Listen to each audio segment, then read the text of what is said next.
Great. Well, it is my absolute pleasure to introduce Chris Leary from Google, who is our first keynote speaker. I wanted to keep Chris's introduction short, even though he has like a long list of accomplishments to his name. One of them that has less to do with accelerator design is Chris was deeply involved in the XLA compiler for TensorFlow. Another cool thing about Chris, if you are into podcasts, is that Chris has a podcast. If you look for TLB hit, this podcast has, the only thing that's wrong with this podcast is it has so few episodes so far, but each episode is like super great. They go like really nitty gritty into a lot of technical detail on a particular topic that's kind of like broadly about computer systems, but also like in particular about compilers, and I really strongly recommend it. It's with Chris Leary and a guy from the internet whose name I have never learned to pronounce. I'm so sorry. Chris, do you know how to say? Yeah, Jean-Francois Bastien, but I also probably pronounce it wrong. He's like one of my good friends. Anyway, I'm super excited to hear about Chris's more recent stuff that has been directly on an extremely LATTE-related topic. So I'm going to stop sharing my screen and let Chris do that instead.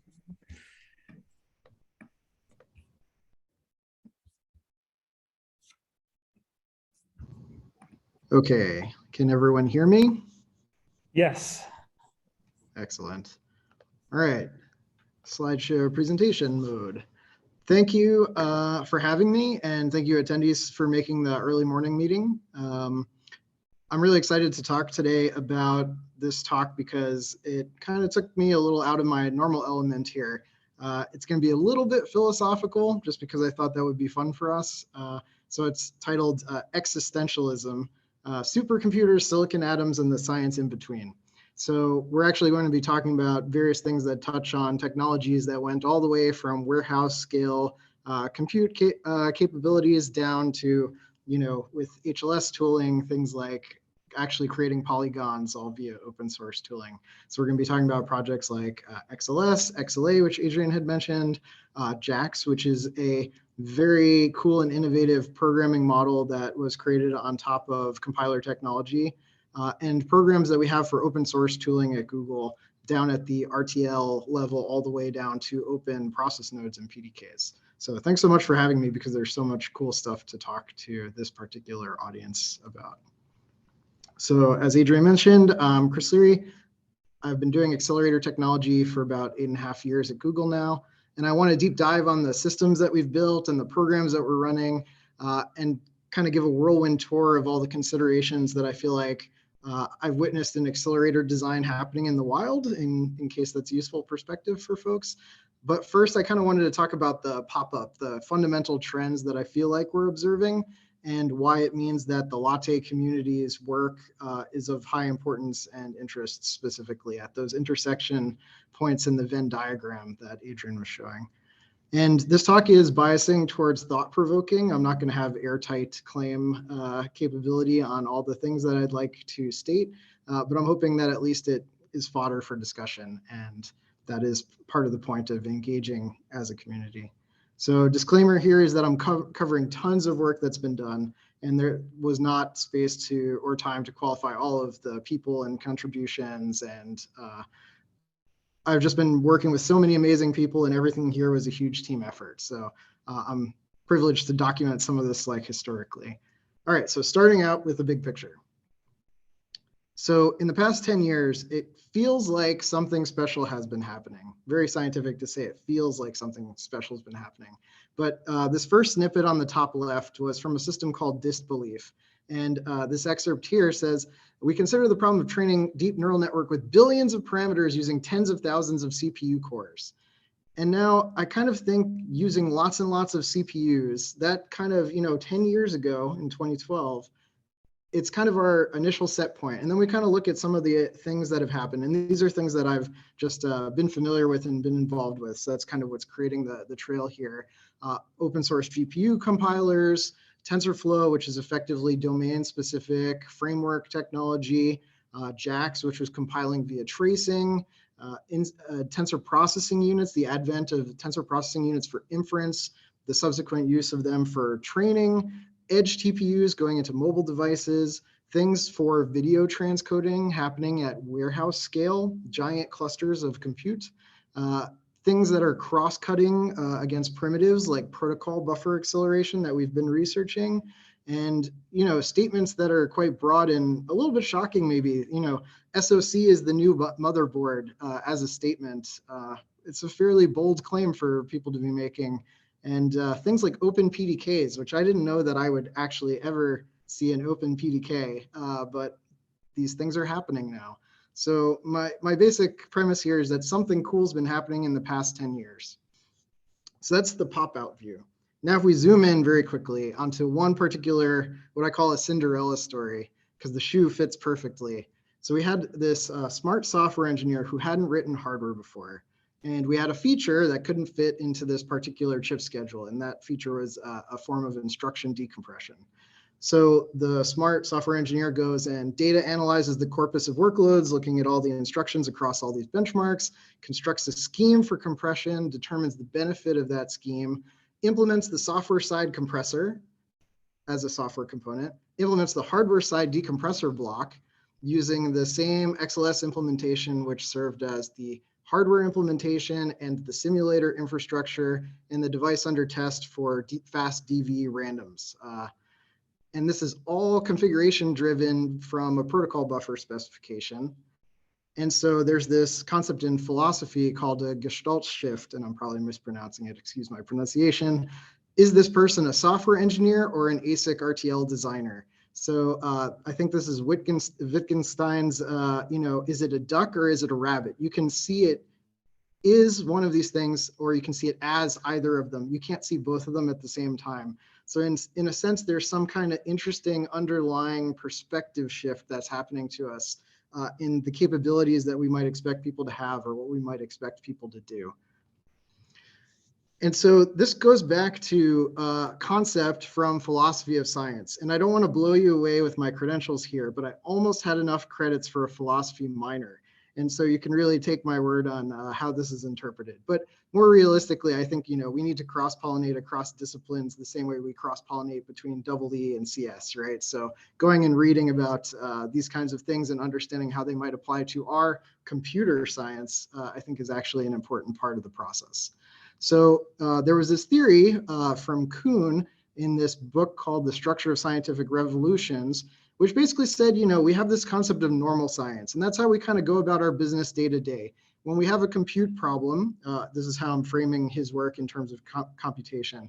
We have a compute problem, at Google, we might build a solution using C++ and protobufers and gRPC, these sorts of technologies that we kind of couple them together on that, many CPU cluster like we were discussing for disbelief earlier.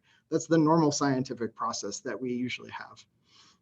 But what the philosophy of science claims happens is over time anomalies build up where we can't address certain problems using our normal interpretation of how things are to be done. So you have something you want to compute, but for some reason that standard go-to is not exactly doing it for you on some basis. And I think, technology is a little bit different from science. We also have like an economic basis for technology.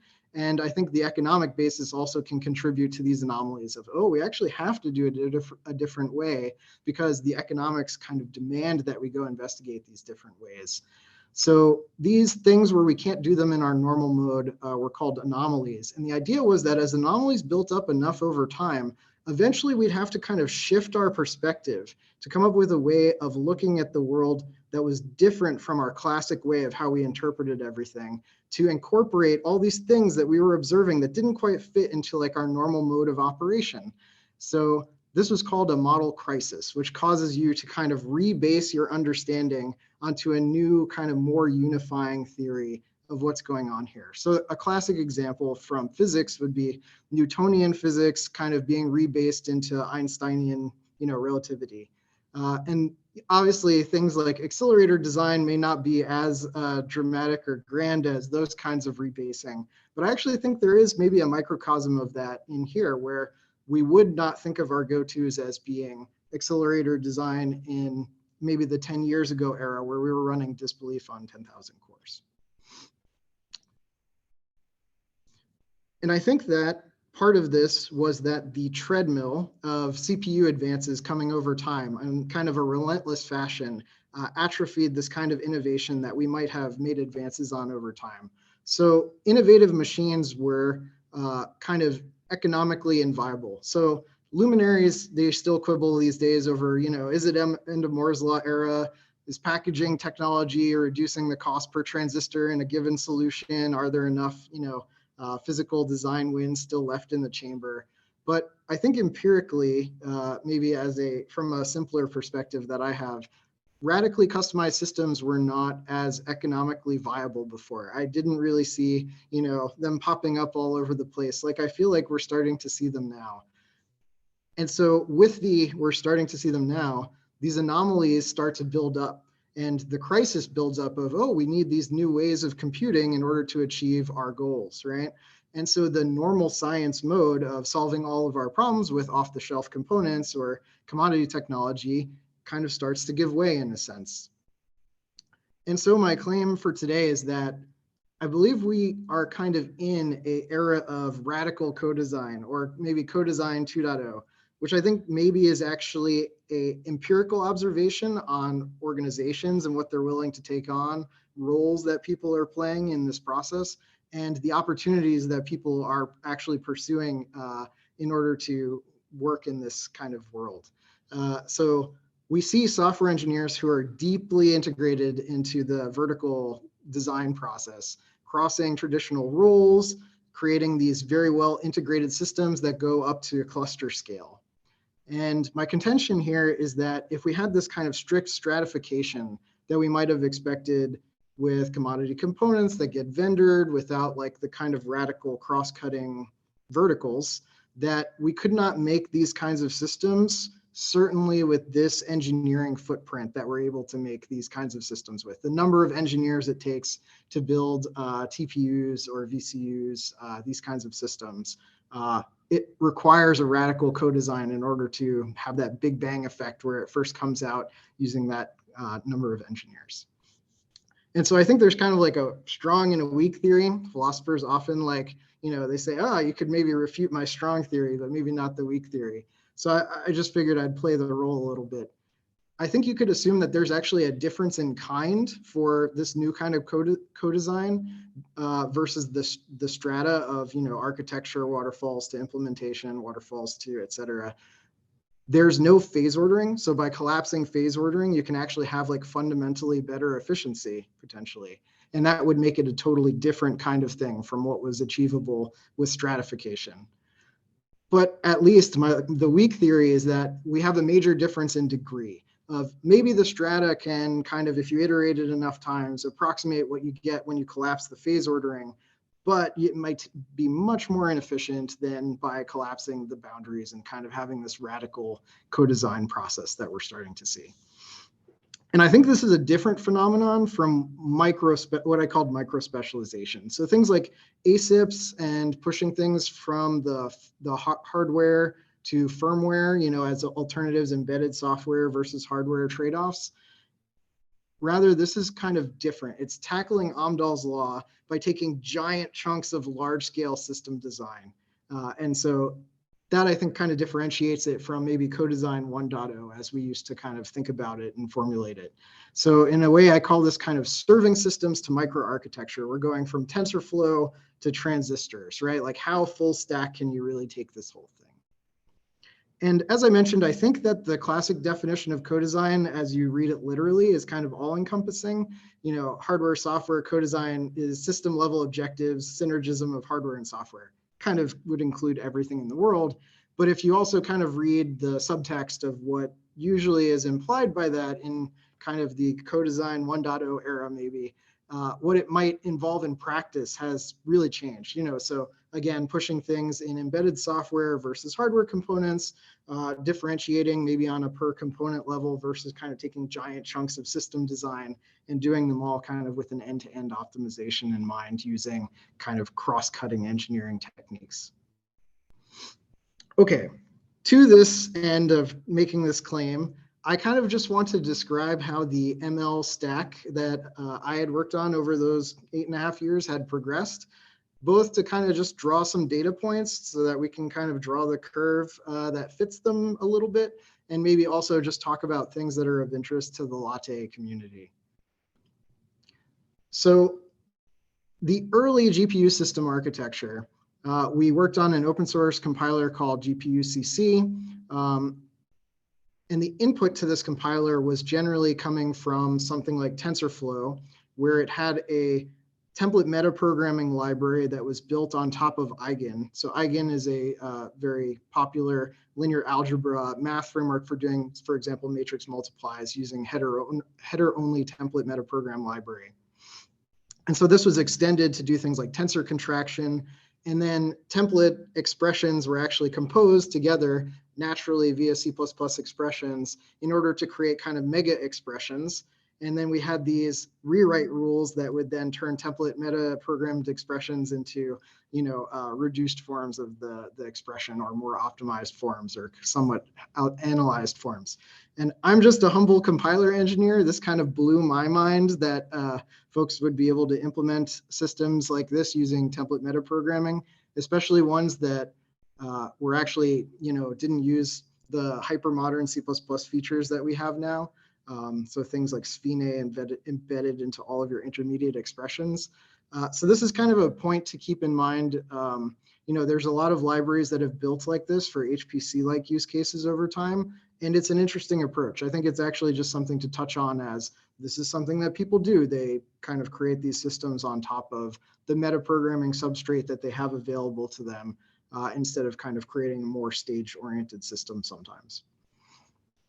So the GPU-CC project was to create an LLVM backend and ultimately a Clang front-end integration that was able to exceed the proprietary compiler that we were using on TensorFlow's template metaprogrammed kernels. And we were actually able to do that, which was, again, mind-blowing to me, because even on some metrics that you happen to care about, exceeding someone's compiler on their own thing, it was a very interesting experience that you could even do that. At the same time, in this project, we developed this set of runtime facilities called Stream Executor. And Stream Executor was basically supposed to abstract over the CUDA versus OpenCL. So the problem is, when OpenCL and CUDA are two different things, then you create like the n+1 thing that sits on top of both of them, and is supposed to abstract away the differences to the extent that you actually care.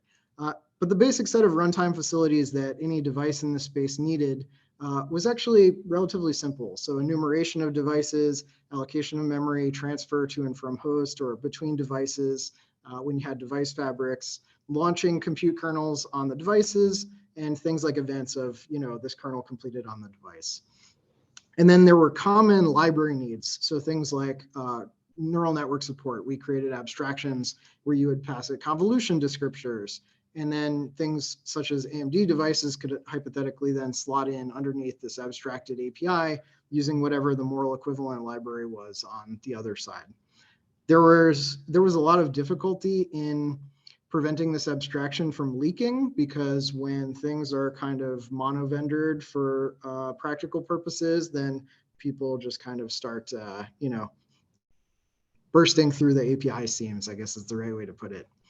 So one interesting thing was that that Stream Executor API and abstraction that we had made, which had those basic capabilities of enumeration and allocation and things like this, and convolution descriptors, were reused for the TPU v1, even though the TPU v1 was a very different kind of machine. The TPU v1 actually wanted to get all of the requests and then build them up. It basically const up async these lazy requests. And then once the TensorFlow system asked to copy the result out, it would then fingerprint all of the lazy requests, figure out whether that hit in the compilation cache.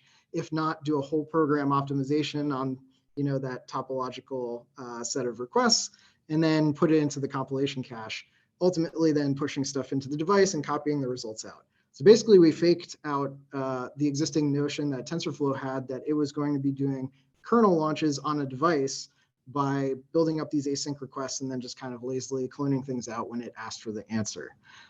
One interesting thing about this was the API overlap between these things let us do comparative analysis and tooling, right? We could actually take the same convolution descriptors and run them on one and run them on another. And there was a really cool analysis tool for the impact of quantization that colleagues of mine wrote called TensorDiff, right? So you could do A/B comparisons between the quantized and unquantized versions.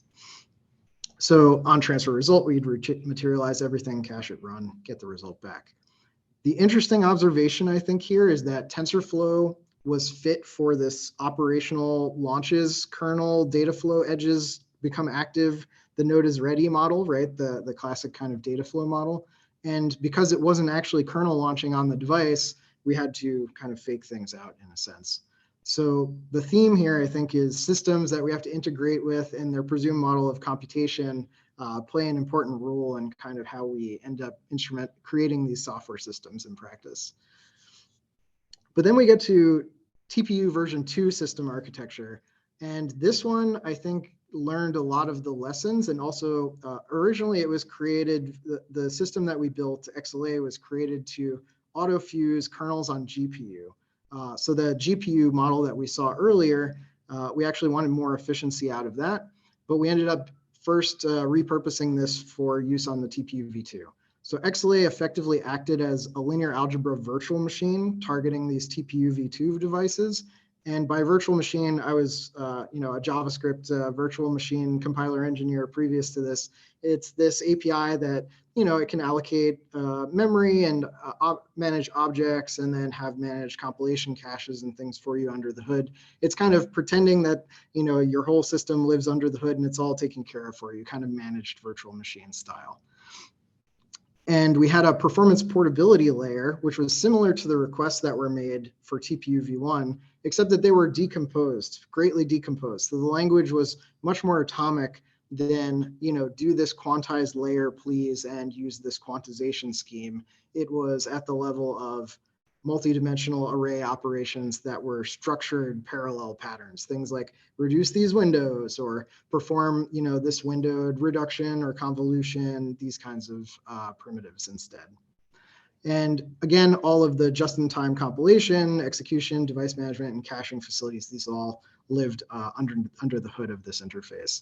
But we still had those same basic runtime facilities that were there via the stream executor plugin. So this same, basic enumerate, allocate, the set of things you have to do in a runtime for any given device hadn't really fundamentally changed too much. Just to deep dive a little bit onto what the compiler was responsible for in the system, because it was kind of a different thing that it had to do fundamentally, and the language was a little more sophisticated. So by decomposing things into more atomic units, we were actually assuming that portability would result from that program description by having compilers that we knew could fuse operations together for a target device. So if you look at the history of challenges in interchange layers for things like neural net models, having all the different kinds of fusions that are possible, there's a combinational explosion of the composition of atomic pieces into larger macro pieces, and libraries may implement a macro piece. And so then the challenge there is, okay, all my libraries have different sets of macro pieces. How do I create fusion nodes? How do I fuse things together and then map it onto the library? So that was exactly what XLA did, was it was able to take the atomic units, fuse them together, and then map them onto libraries if they were available. So one interesting component here was that XLA computations, the language of an XLA, function-like thing, it was actually a coroutine. So it could run forever. It could communicate with the host. It could perform network I/O if it needed to. And we actually had the compiler programming the network, which I had never seen before, I don't think. So this was really an exciting thing. So XLA was responsible for managing collectives, things like all reduces. You could do explicit send receives, which would then get scheduled to do non-blocking RDMAs, for example. And you could mix and match these two things. So you could do weak parallelism at the top, where you did weak scaling using all reduced collectives. But then, say, on a board, you could do strong scaling using spatial parallelism among the dies that were in a particular board. On top of this, because it was taking this VM style abstraction, you would logically describe your computation with array dimensions. And then those array dimensions would kind of get physicalized into the actual hardware. So if you kind of look at literature, there's a lot of benefit you can get by kind of feng shuiing your memory to match the operations that are going to be performed on the memory. And so this was kind of built in as a supposition that if we could manage the objects, that we could also place them into memory in more ideal ways than we otherwise could. So if you look at systems prior to that, you would kind of specify, this is my exact minor to major ordering of dimensions, and the user specifying that would kind of pin it to be a particular answer. And then the underlying subsystem didn't have the lifted ability to then map it down in the way that it shows. Again, fusion was the most important optimization of the whole thing because it's the inlining of data parallel computation. It lets you balance the compute intensity of your inner loop kernel and what ILP gets exposed. It lets you manage the cost of operations streams. So streaming an increasing number of operations can end up, causing your memory accesses to look like random accesses. Being able to balance these using fusion trade-offs.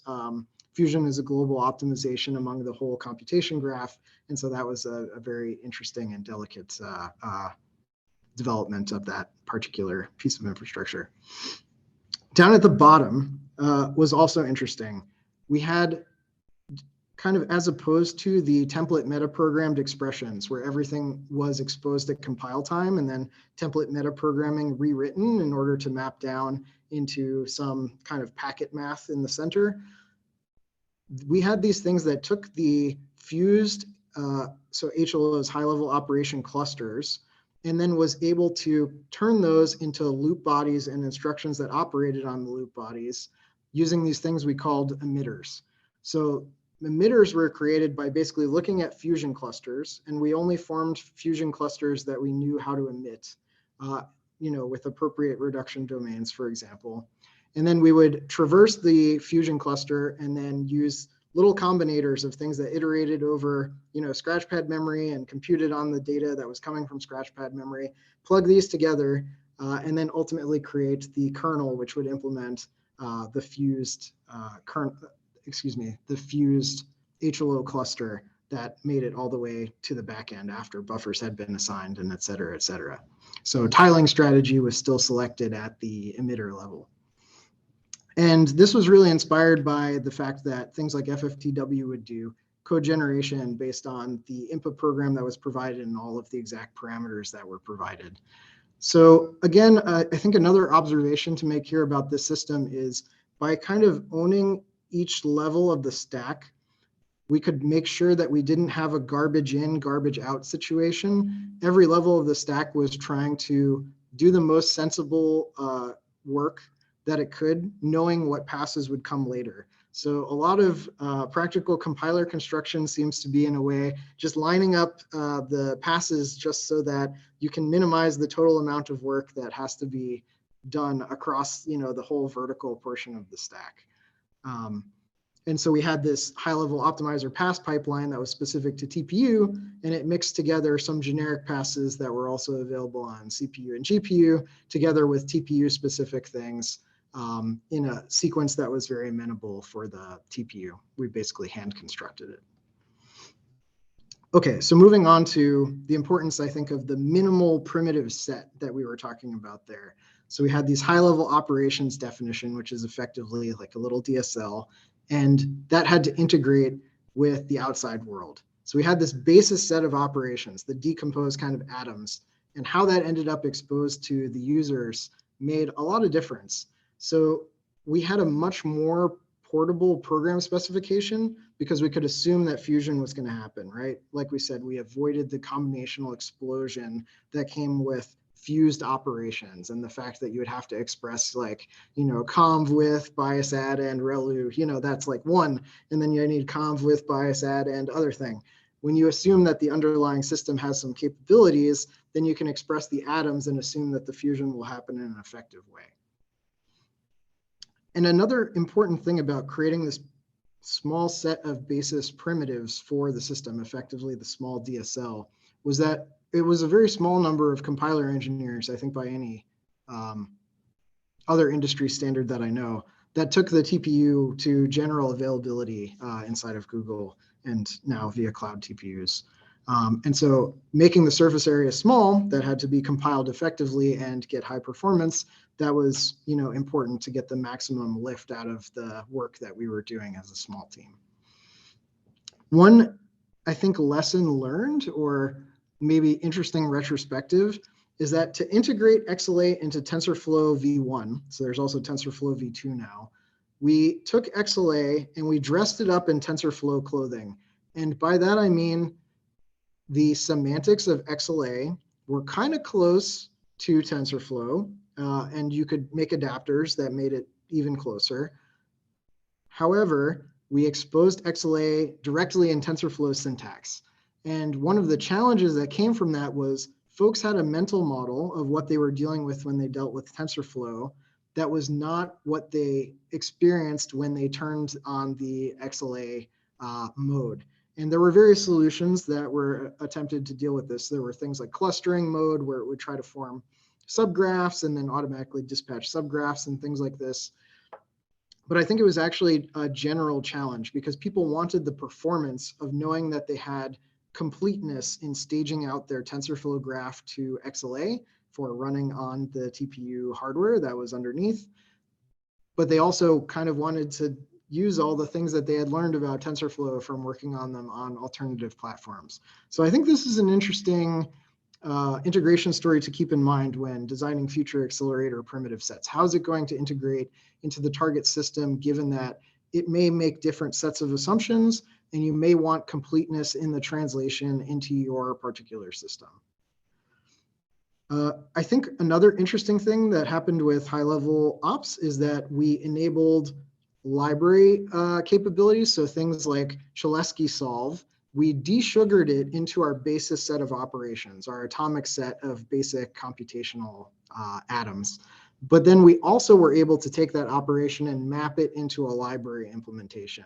And we'll talk a little bit more about that later. But the fact that you could desugar it for all platforms that did not have a direct implementation, but then directly grab it in the back end and map it down, that was also a very interesting capability that kind of came from this. And I think what that also emphasizes is that the high-level ops were not intended to be an eternal set of operations that just kind of stayed the same forever, and that were, kind of, if you think about scalar operations in a CPU definition, they're kind of the most atomic units that you can compose as a universal Turing machine to do anything. When you have structured parallel primitives, there may be some set that covers everything, but it may not cover everything with performance effectiveness inherently, right? So there was always intended to be this kind of curating the set of operations and trying to map them down to the set of parallel primitives that were present.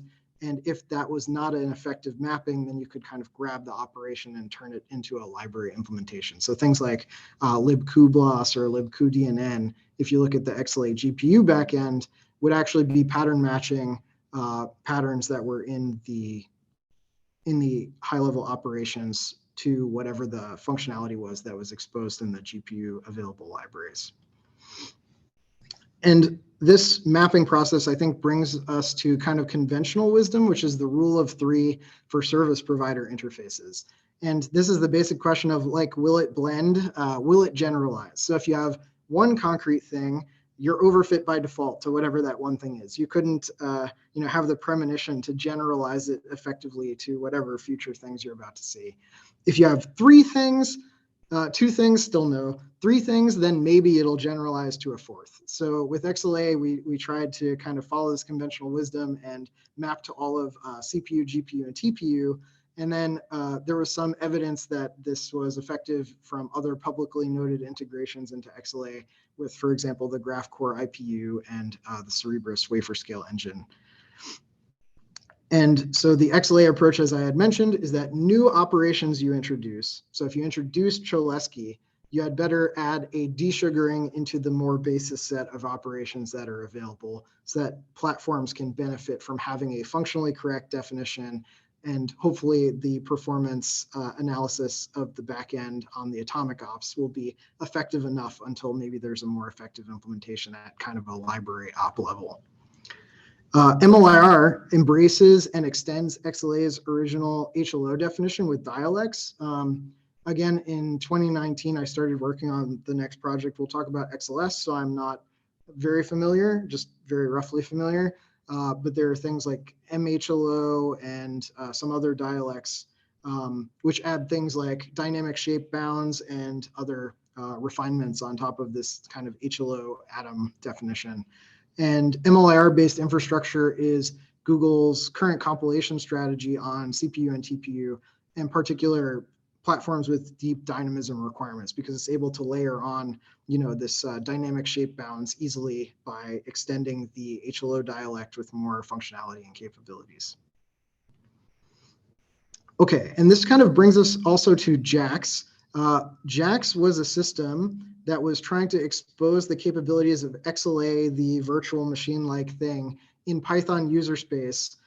And researchers were able to take amazing advantage of this, having the atoms all available to them in a substrate for staging. And so I think this is a really interesting lesson learned for maybe how to expose DSLs to users in a way that then they can really take and run with all the ideas.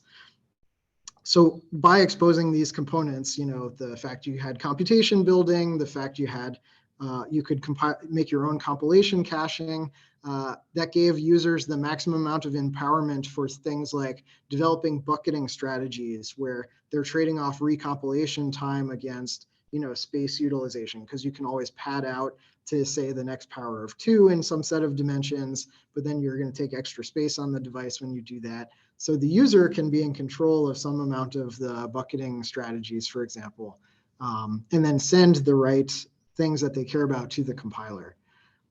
So this level of control of what gets staged out to the underlying subsystem, which can then be JITted, and you can send either the whole graph if you want XLA to, compile the whole graph onto the underlying subsystem, or you can chop it into subgraphs if you'd like to actually force physical properties on the boundaries, for example. So let's say you wanted to pin the layout somewhere in the middle of the graph. You could schism the graph along that edge and then pin it in that one place. Because JAX had the staging representation for the thing it was about to feed to XLA, it could do such a thing. And I think this was actually a really elegant answer to where do we draw the compiler boundaries. So we asked a lot of questions at this time of, should the compiler be doing autodiff? Should the framework that wraps the compiler be doing compilation caching?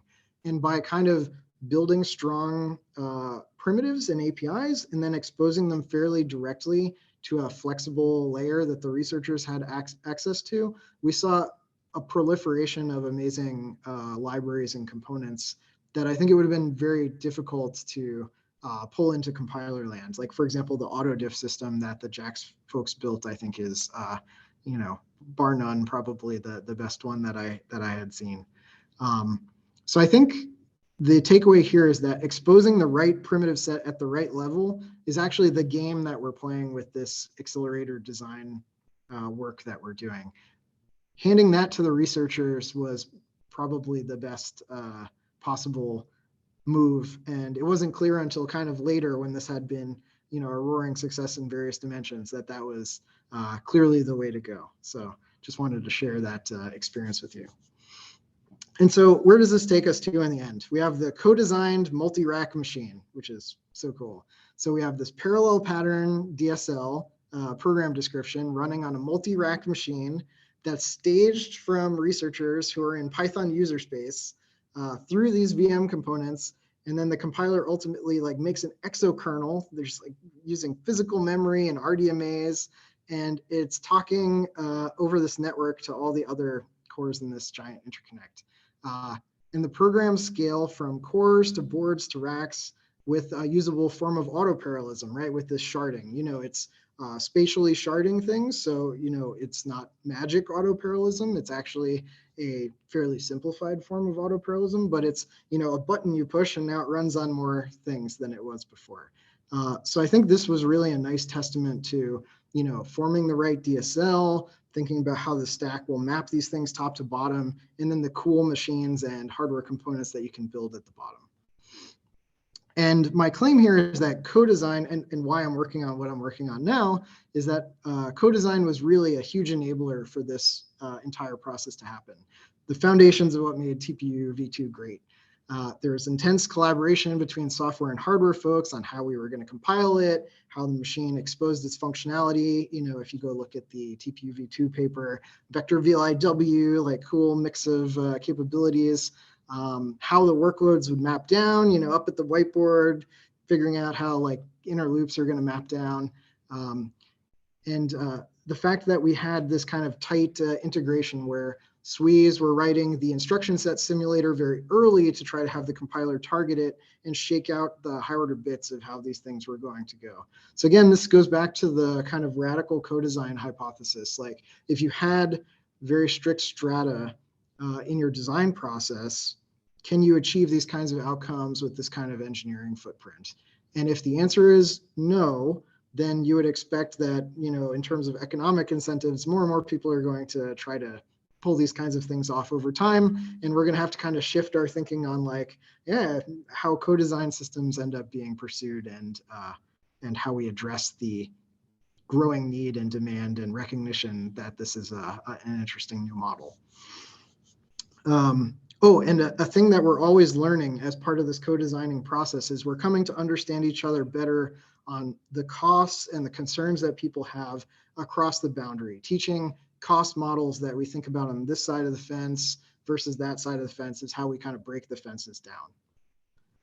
Okay, and this brings us to XLS, which is a project called Accelerated Hardware Synthesis, or short for Accelerated Hardware Synthesis. And the reason that we started working on this in 2019 was if you assume that there's this end of Moore's law era phenomenon, how do we make that process that we were just talking about with TPU v2 repeatable, fun, accessible, well integrated, more effective? The laundry list of stuff that you would want by having a nicely well-trodden flow. How do we pave the cow paths of that co-design process that happened and make a futuristic methodology where software and hardware engineers could collaborate more directly on shared artifacts? How do we meet hardware teams where they are?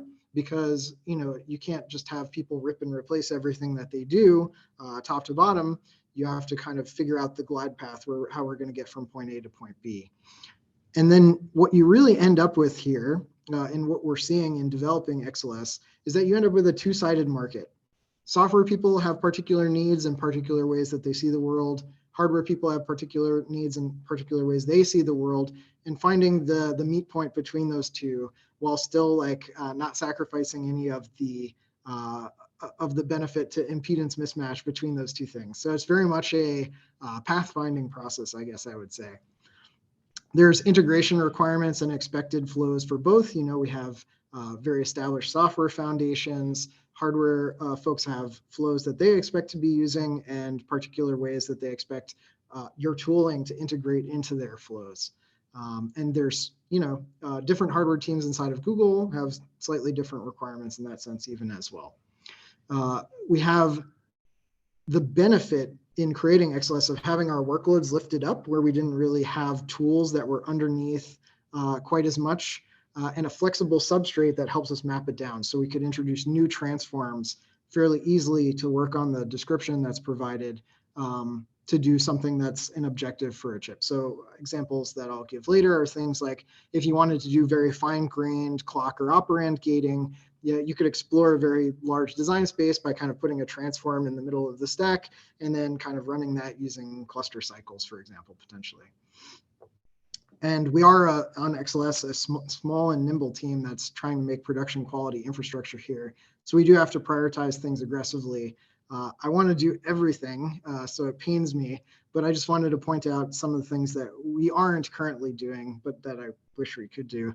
So there's this idea of like push button receive chip, which is a super cool idea, but that is not in scope for the kinds of things that we pursue. There's also, I created a triple nested loop. I'd like you to construct a memory architecture based on that. that's not something that XLS is trying to do anytime soon.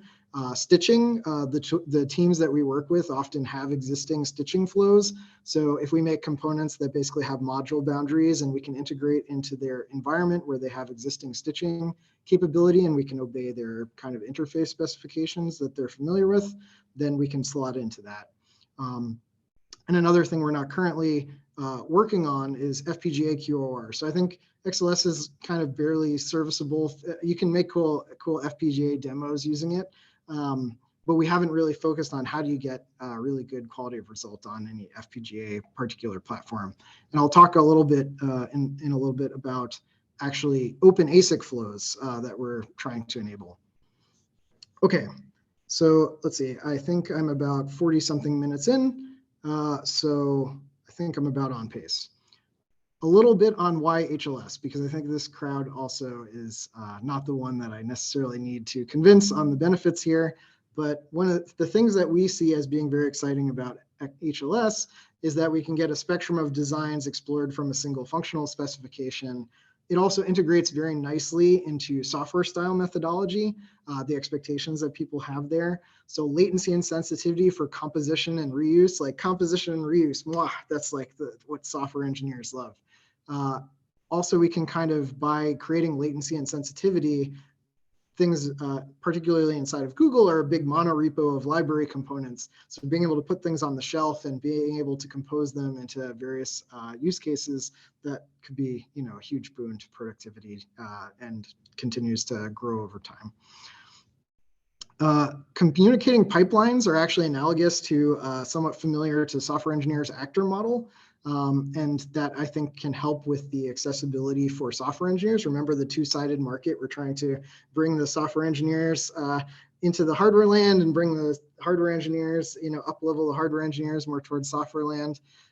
And so another cool thing about communicating sequential processes is that nominally, you can create a spectrum from RTL designs to high-level synthesis, with multi-cycle designs. So if I stage everything so that if I structure everything explicitly and I put constraints on this happens and takes one cycle and it has connectivity over here, the fact that we can reduce the expressiveness of HLS to RTL in the limit is useful. It's not very nice in practice, I think. But I think people feel better when they know that there's kind of this fallback where I can, incrementally structure things until I got what I wanted.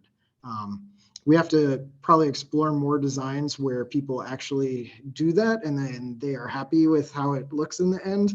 But that basic capability is also encouraging.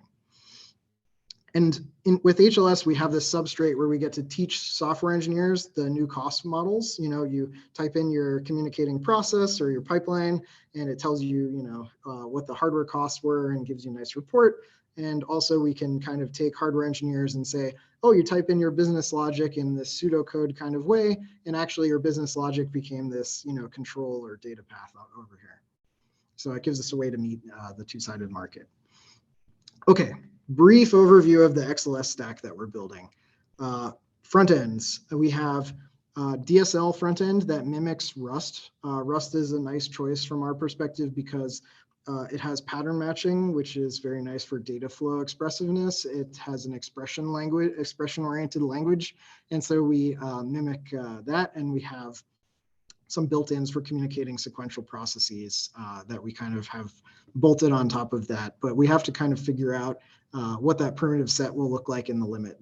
Part of the benefit of having a DSL, instead of trying to reuse the Rust front end directly, is that we can explore what seems to be most ergonomic for this particular use case, and then we can figure out, what happens with respect to the actual Rust front end at some point in the future.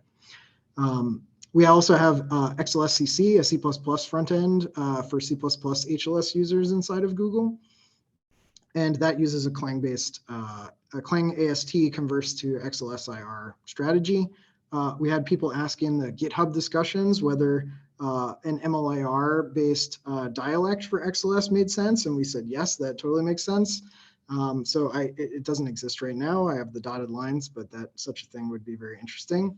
And at the heart of this stack, is the optimizer and retargetable pipeline generation. Once we take the front end information in, then we get all this nice reuse and sharing through the optimization and scheduling capabilities that we've built, which is front end agnostic. We try to track source information from different front ends, but modulo that, it's agnostic.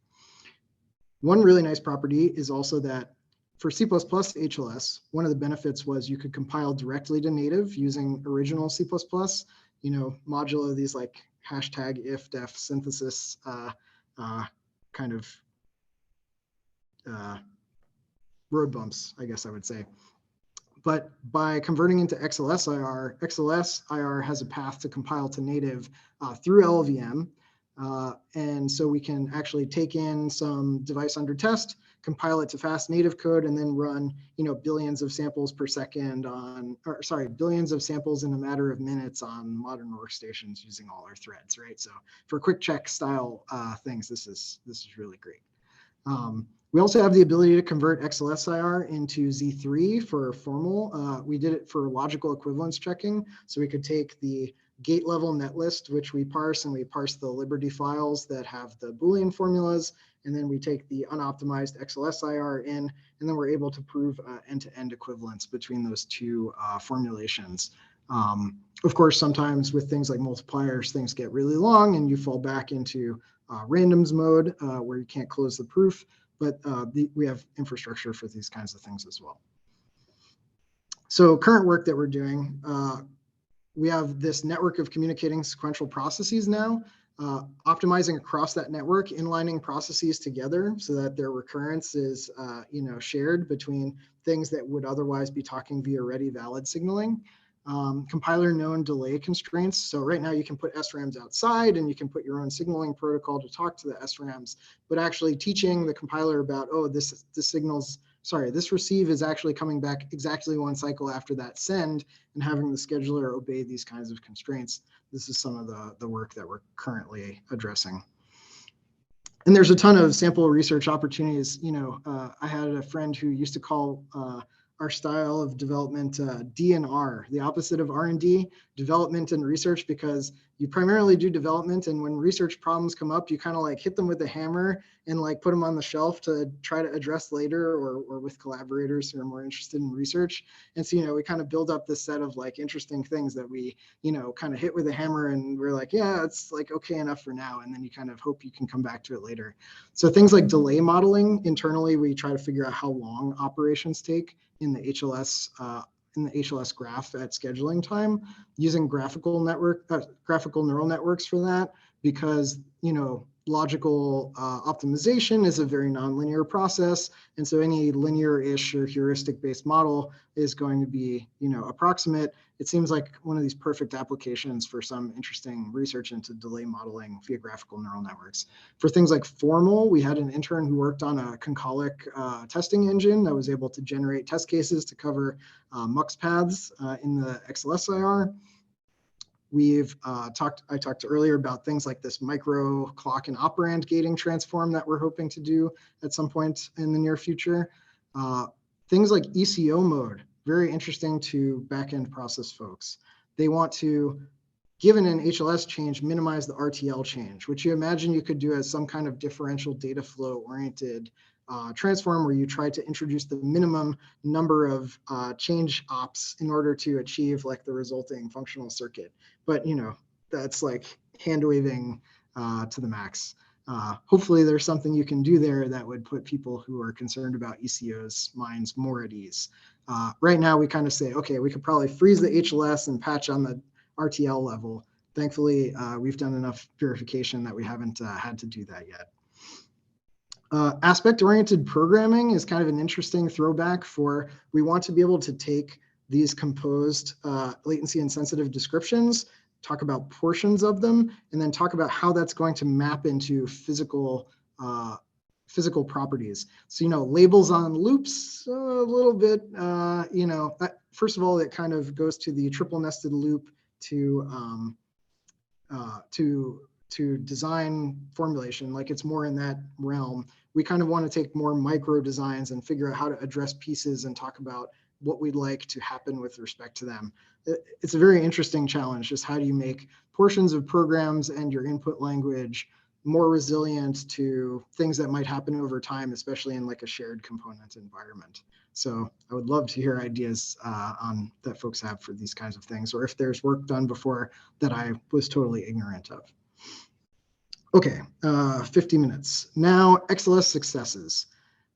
What we try to do, because we have a small team and because we have a nascent project, we're trying to capture the highest leverage opportunities, places inside of Google hardware teams in particular, where people feel like they have a problem that could be well addressed by HLS, and we kind of add capabilities in a line, but we try to line up as many people with as many blocks that have kind of similar problems at a given time. So, you know, in startup terms, they sometimes call this like a minimum viable segment, like a set of people with a similar kind of problem that are all kind of pointing in the same direction, and then grow like that over time.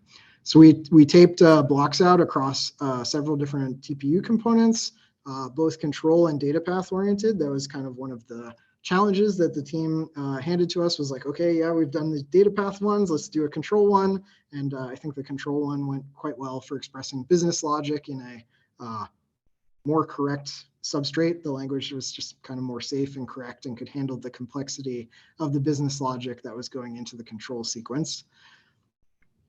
Which is probably also a testament to things like type safety and, you know, analysis capabilities, and then potentially feeding that into a formal tool, you know, the research that I talked about before. We taped out components on the edge TPU, were used by the video coding unit, which we're about to talk about. And one of the surprise use cases, sometimes when you create projects, they also have surprise use cases. We were used in this homomorphic encryption engine, where it takes an algorithm and it turns it into gates. And then there's actually a way, a gate formulation, where you can compute on encrypted data and produce encrypted data without ever decrypting the results. So you can do like an XOR on a bit that came in, you know, and never actually decode to be able to know what the bit was. So it's very similar to circuitry in that you can never know, like, you know, the mux has to execute on both sides, for example. You can't have lazy evaluation of any kind. And so, like I was saying, we're expanding the addressable segment with each engagement here. And I just wanted to provide a sample story, because I think stories stick with us sometimes more than details. The story is, it was in XLS all along. So we went to go try out XLS for an important data path in this one particular chip. We found a document that was created by an architect and an implementer. They kind of co-wrote the document. The document has pseudocode for a description of the data path. You copy paste it into XLS, and it looks like almost, you know, functional-ish and data pathy. You make it syntactically correct. You paste in the unit test from the doc, and, like, you know, with maybe, it was a few hours of effort, right? But, you know, that's kind of still astonishing to me. It runs and works, and then you're able to like sweep pipeline configurations. So I think what this underscores is we can provide more leverage for activities that people were already doing, right? They wrote that doc, but then they had to go like re-implement it for a particular timing on a particular process node. And we're commenting out effort for various activities where there'd be organizational separation, like the architecture spec versus a simulator team versus the UArch implementation team. So those things kind of can be dovetailed into like one activity and one shared artifact to some degree. Okay, one really cool thing, the video coding unit's core is in HLS, as is described in the paper. XLS has a client-based C++ front end that was developed by the video coding unit team. It's called XLSCC, as I had mentioned, and blocks are being fed through XLS for PPA and capability improvements and rapid iteration wins. Our compile times are quite good. So here's a quote from the VCU paper that goes back to the radical co-design idea. So from individual hardware blocks to boards, nodes, and geographically distributed clusters, and across hardware, firmware, and distributed system software. That's the radical co-design, the co-design 2.0 that I was trying to claim. Okay, very exciting. I'm running out of time here. XLS and open source software tools. OpenCubed, high-level synthesis, RTL tooling, and PDKs all in the open. Wow. I mean, I'm a fan of open tooling. This was really cool to kind of see being realized in the past year or so. So black boxes can bottleneck quality. They can be significant maintenance burdens. A more open stack yields us more insights, more collaborations, more rapid development, improved empowerment to go fix issues, ability to avoid lock-in of various kinds potentially. And so the open source tools program has collaborations on open RTL level tooling, like with the developers of Yosis and developers of OpenRoad. And we have this open sourced ASIC process node in Skywater 130 nanometer. And so you can actually go clone the SDK. Google also funds these multi-project wafers in order to improve the ASIC tools. That is the intent of the funding, is to make these tools better and make them more capable over time.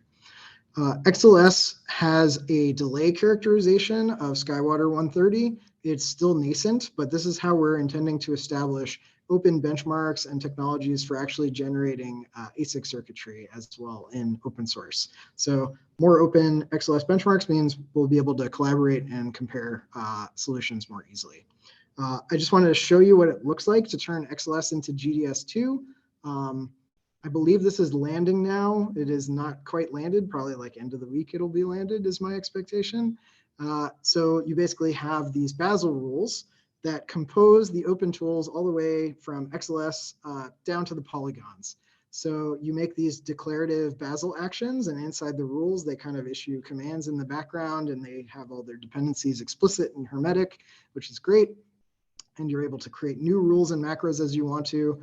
And so then what you can see here is that we synthesize the RTL, and then we do a place and route for a particular clock period and target utilization percentage and things, for example. So what this is kind of trying to establish is, create the design, instantiate it, targeting particular backend processes, and then go down to polygons via, this open backend process. Latency insensitive composition and HLS make this process node portability possible from a single functional description, which is really cool. Okay. One thing I wanted to talk about is it's not necessarily just killer apps. We talked about the deep verticals. There's also these cross-cutting concerns, widely used primitives across all applications that you might think of. So things like memmove or RPC, as you can see here, this paper is somewhat old, but the basic insight was that around 25% of warehouse scale computer cycles, that's what we call our data center clusters, are spent in components of what we call the data center tax. And so our student researcher collaborator Sagar, he was the author of FireSim, and he was able to introduce this protobuf accelerator unit in order to test what the impact of that additional primitive would be on our workloads. And so one of the interesting things here is for these cycles, you can offload them so that you get your general purpose cycles back, or you can accelerate or you can accelerate them. You can get your latency contracted in the specialized subunit. So Google-wide profiling is this really cool thing that sweeps all of our workloads in the data center, and it can find these horizontal opportunities in these different functions and calls. And then we also have this thing called ASMDB, which looks at actually the microarchitectural properties of hot sequences. So it can also find like microarchitectural opportunities. There's a bunch of challenges here too. So workloads, inherently they start to overfit for latency assumptions because that's what they're used to. They have particular threading models, which, coroutines as accelerators has to like integrate somehow into whatever their existing threading model was. How do you compose the cross-cutting units together? How do you curate the overlapping primitive set? These are all like really interesting questions that, we're all gonna have to figure out the answers to over time. One really cool, mind-blowing thing is that Google-wide profiling also optimizes the accelerators. So it goes around to all the accelerators, figures out what they're running, figures out the definition of HLOs that are most popular for the machine learning workloads, figures out how to ideally window them, like basically fine-tune them. And this paper by Mengpo, or presentation by Mengpo, you should go check out. It's basically automatically tuning the accelerators at fleet-wide scale and then feeding the compilation process. I thought it was really cool. It just kind of shows everything tying together in this big loop. And there is a TLD hit episode that talks about how cool the spectrum of feedback directed optimization is, if you wanted to check that out. Okay, final couple minutes, some observed challenges for this new model era. Extensibility, portability, and the expression problems. So if you want to make a plugin for one platform, then you're not portable anymore. That's been historically a large problem. You want to substitute components, but you also want to vertically integrate. These two things are at odds. People like to have choices, but they also want vertical integration. You want to do generalization to whatever extent you can, but at some point it's going to start costing you. People want the general purpose accelerator, just run my C++ faster, but this is always a challenge. Dynamism and irregularity at scale. I think, we want dynamism where one part of the cluster wants to make a new decision and it to instantly happen across the entire cluster. It's not really possible to do that. Grace Hopper has her nanosecond. This is how fast information can travel in a nanosecond. You're going to pay performance penalties for such things. This is another interesting challenge. Users only have certain tolerance for pain in order to get performance wins. So you have to find that sweet spot, that crossover point for any given user. Control versus convenience, not hitting hard cliffs for time to market versus quality of result trade-offs. And I'm out of time now. So I'm just going to say, to recap, we have to figure out how everything works in this new era, and that's our collective crisis. We've got killer apps and we've got horizontal primitives. Co-design is different from the way we used to talk about it. The whole stack goes all the way from the cluster down to the microarchitecture now, and that's what we're trying to work on with programs like XLS and open source tools and programming models, cool programming models. This is our job at LATTE, figure out how to do everything and figure out, like, are traditional CPUs just legacy business logic accelerators in the end? What is the scope of what we can accelerate and what we would expect to capture here in the limit? And so at the end of the day, our goal is to raise the bar such that it can't be lowered again. Please do reach out and talk to us and check out tutorials and things like this. We'd love to hear from you and work with you. Sorry, I ran a little bit over there. No worries. Thank you so much, Chris. I'm going to encourage everyone to applaud here. I don't know if this will be audible at all. That was awesome. I especially like the takeaway that CPUs are just accelerators for running C programs, which now LATTE can truly be about everything. So anyone have any questions for Chris that I can relay up here? Or folks online?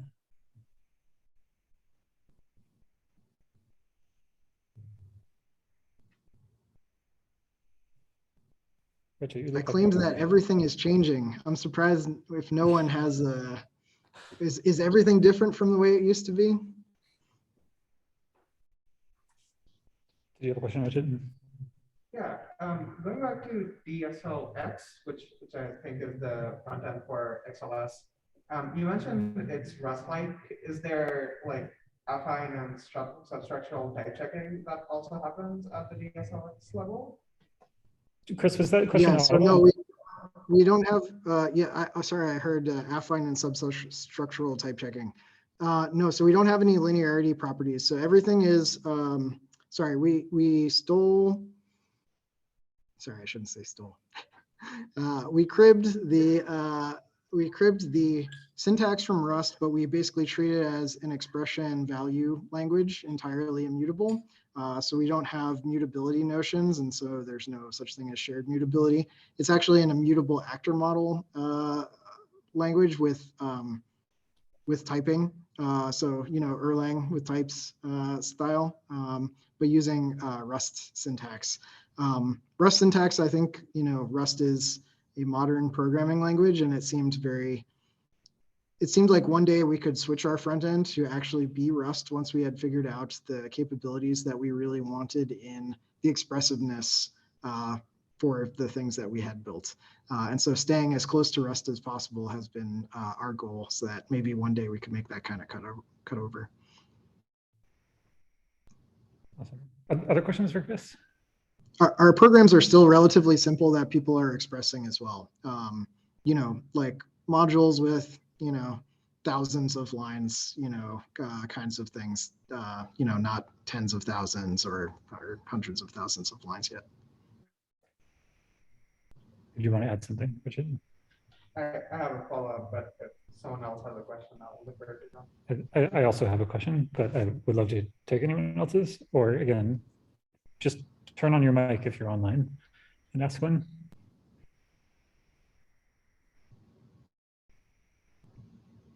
My question, if you don't mind, Chris, was to philosophize a little bit. I was super interested in the back end, the PDK stuff you're talking about, and I guess I'm just curious. I suppose probably all that involves generating Verilog. Is that correct? Yeah, so the PDK itself is like a Liberty file cell library. So, it includes the, oh, I'm sorry. I was just agreeing. Sounds good. Oh, I thought I was talking over somebody. I'm sorry. Nope. Yeah, so it includes basically all the parameters around physically instantiating polygons for the chip and design rule checking and all these related things. So you can go all the way to manufacturing in those MPW runs using the tooling and techniques that they provide is the idea. And so you generate Verilog and it performs cell mapping down to the gate level netlist, and then that's what you would ultimately map into polygons using place and route tools, as was shown in that Basel rule that we saw. That place and route thing actually spits out GDS2, which is the polygons as smeared over some surface of the substrate. The thing I was just getting at was which was acknowledging the impracticality of this idea. I was wondering if sort of compatibility with existing RTL were not a concern, could you imagine designing what something designed in the mold of XLS would look like if you didn't have to generate Verilog? That is, if you had some other representation to go the rest of the way down to real hardware, if that makes sense. Yeah, if you went from HLS to polygons or something like that. So right, one paper I thought was interesting was Bill Daly's crafted cells paper, I think it was. He talks about the importance of bit lines. I think it's kind of an old paper, but the importance of bit lines and kind of creating, interesting things at the physical level. Yeah, I mean, I think it would be interesting research to do something like that, as you're suggesting. But perhaps not development. Sure, gotcha. Oh, no, I mean, just to go on the cow paths, I think we would generate RTL, also because RTL then can feed into the other tooling that still is proprietary, that is still important to people. It would have to be a totally independent effort from, not necessarily confluent with the other backend technologies that people were doing. Right, cool. Is there one more question? Yeah, so you mentioned how SLA kind of evolved from so if you could have a blank slate and design a new accelerator compiler from scratch, what would you do differently? Do you think that XLA is Sorry, I couldn't hear that one as well. Could you repeat that one, Adrian? Sorry. Yeah, the question is XLA is sort of descended from something that was purpose-built for the TPU compiler, and the question is basically would you go back and do anything different if you had a clean slate with respect to XLA? Oh, yeah. So the primitive set that we talked about was curated. And so it had, it's not a pure evolutionary process. With the benefit of hindsight, you could go back and implement exactly the right set of primitives without kind of taking, steps along the way. So one example that comes to mind is random number generation. So TensorFlow had a particular semantics for random number generation. And one of the problems with random number generation semantics is once you put them in, you can never remove them because there's tests that somehow depend on them. So this is one of those examples. That's not a very co-designy thing, but it's benefit of hindsight kind of thing. XLA was actually first designed for GPU, at least we were working on it for a bunch of months before we started using it as the programming model for TPU v2. And so, but I think that was very confluent, the idea was kind of to use these structured parallel patterns as the programming model, and that ML flavored structured parallel patterns actually had a very effective mapping down to hardware. So I think that basic premise held up quite well. Sorry, I don't know if I hit the nail on the head with the answer, but that's the best I can think of right now. Sorry. You got a thumbs up and was very clear to me as well. Okay, Cool. Thank you so much. I think we're going to move into our first session, but I really appreciate it. So can you give Chris one more round of applause, please? Thanks everyone for listening. Super awesome. You're of course welcome to stick around, or you're also welcome to go to bed because I know it is plenty late there. Thank you so much, Chris.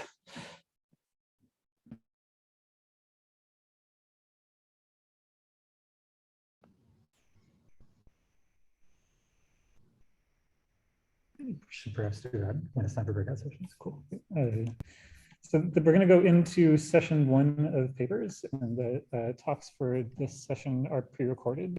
So I'm going to jump right into playing that thing, and then we'll have time for, as you remember from the beginning, there's going to be the clarification question thing, and then we'll do the breakout sessions for proper questions. Y'all ready? Okay, here we go.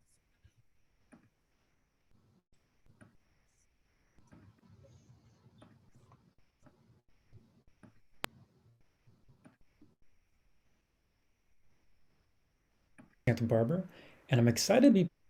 Hello, everyone. I'm Zachary Sisko from the University of California, Santa Barbara, and I'm excited to be presenting at LATTE our work on exploring program synthesis for processor development.